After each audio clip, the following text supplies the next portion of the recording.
小辫子呢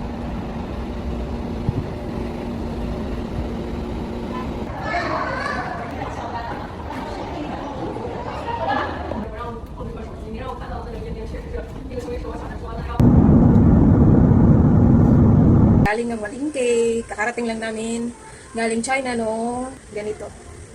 Ayan. Bumili ako na 1 kilo. Ayan, nalinis ko na yan siya.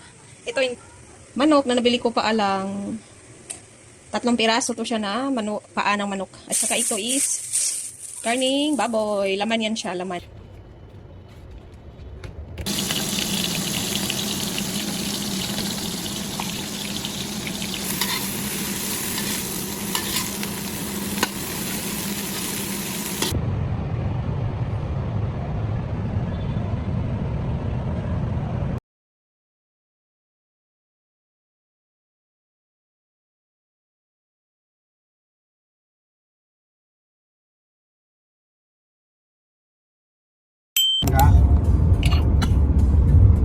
人家那都下来，咱这都没下。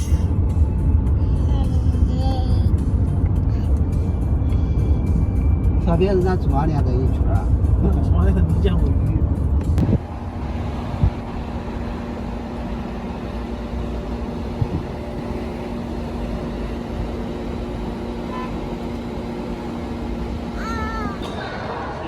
Udang? Oh no. This elevator.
Kakauwi ko lang galing ng Malingke. Kakarating lang namin galing China no Sunday. So ngayon is Wednesday na. So nung wala pa akong masyadong tulog kasi Monday pagkarating namin, Sunday na madalang araw, and then Monday and Thursday. Monday and Tuesday, busy ako naglilinis ng bahay kasi grabe, pagdating namin dito, sobrang alikabok. 5 months ba naman kaming wala dito. So, kailangan akong maglinis kasi meron akong anak na laging naglalaro. So, dapat malinis yung bahay. So, hindi pa nga ako tapos naglinis. So, ngayon maaga ako nagising at nagpunta ng Malingke sa Pure Gold kasi para makales ng makales ng karne kasi kadalasan binili namin doon is karne or isda ganon. Tsaka kung may mura na gulay, bumili ako ng gulay. Minsan bumili kami ng gulay doon sa minsan pumunta yung husband ko doon sa Green Hills kasi medyo mura ang doon, gulay doon sa Unimart.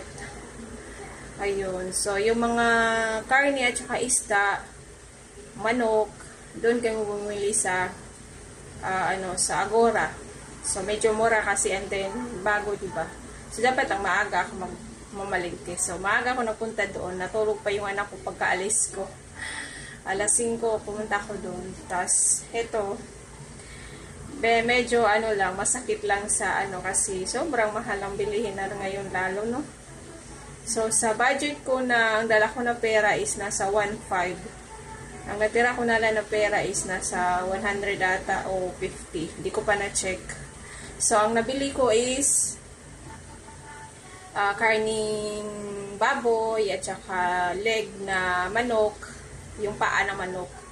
and then isda, and then yung shrimp kasi para sa anak ko, yung shrimp. So, nabili ako ng kalahating kilo na shrimp na ano siya, 400 ang kilo. Kasi kalahati ang bili ko is 200. Maliliit lang siya na shrimp. So, okay na yun. Tapos, kunti lang binili ko para sa anak lang. Ayun, bumili din ako ng isda na parang galunggong ata to tawag mga mi. Ganito siya, oh. Ganito. Ayan.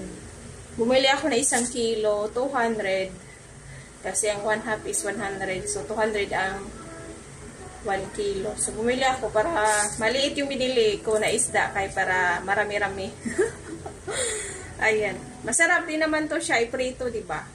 Tas hindi masyadong ano yung tinik niya, hindi matigas yung tinik. Pwede mo siya kainin. Iprito mo siya ng pa-crispy. So, pwede mo kainin yung buto na niya. So, ayan, masakit lang yung ano, medyo maano lang yung mga presyo, mahal na sobra. So, ayun, nakabili din ako ng gulay na broccoli. So, ang broccoli din, ang mahal din na 1 peraso. Nasa 160 yung nabayaran ko na 1 perasong broccoli. And then, ano na din, beans. Bumili ako kasi wala na kaming gulay. Ito, di wala kaming kainin na gulay. So, beans na din. Ayun, kunti-kunti lang binili ko kasi mahal. Tas, naubos na yung budget ko. Dala ko na pera. So, ayun. Naglilinis ako ngayon ng isdang galunggong. Kasi medyo 1 kilo, marami-rami na din siya. So, masarap to siya prito ngayon. Ulam namin is pritong galunggong. Ayan. Ayan yung galunggong. Ayan. Nalinis ko na yan siya. Ito hindi pa.